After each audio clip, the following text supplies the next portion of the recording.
आहात अनेक मतदारसंघांमध्ये जाऊन त्या ठिकाणी आपण भाजपच्या उमेदवारांचा प्रचार करत आहात। शेजारी मतदारसंघ आहे त्या ठिकाणी देखील आपण प्रचार केलेला होता। त्या स्थानिक आमदारांवर त्या ठिकाणी आपण पुढे गेलो त्यांनी आपल्याला त्या ठिकाणी म्हटलेलं आहे की मंगेश चव्हाण हे हवेत आलेले उडत आहे, त्यांची हवा मी उतरवेल। आप्पांना शुभेच्छा। माझी हवा त्यांना वाटत असेल त्यांनी उतरवावी, ते मोठे नेते आहेत, सिनियर नेते आहेत, मी त्यांना काय बोलणार। त्यांनी त्यांचे काम करावं, मी माझं काम करत राहील। 40 लोक येऊन सभा घेतली ते त्यांनी बघा, आता मी त्यांना असं सांगू शकतो का आप्पा तुम्ही येऊ नका, सभा घेऊ नका, त्यांनी घ्यावा।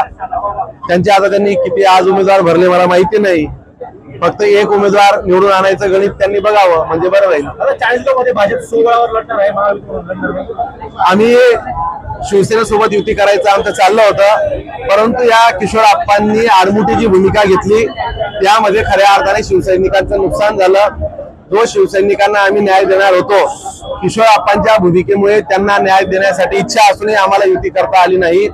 किशोर आप्पांनी इथली जबाबदारी घेतली आहे, आता किशोर आप्पांच्या माध्यमातून त्यांना कसा न्याय मिळतो ते शिवसैनिकांनी पाहावं। परंतु मी कृषी उत्पन्न बाजार समितीला देखील आम्ही त्यांना न्याय देण्याची भूमिका घेतली, त्यांच्या एका उमेदवाराला सोबत घेतलं, त्याला उपसभापती करायचं, त्याचं आजही आश्वासन आमचं कायम आहे।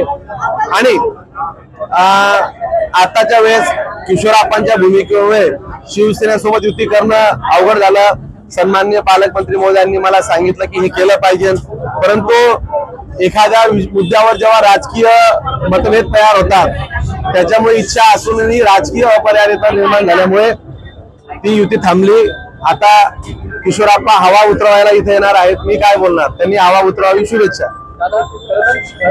उमेदवारी दिल्यामुळे हा मुद्द्यावर राहून गेला असं वाटतं। ज्यांनी 50-60 वर्ष घरात राजकीय उमेदवारी दिली त्यांना मी राजकीय सभांमधून उत्तर देईल।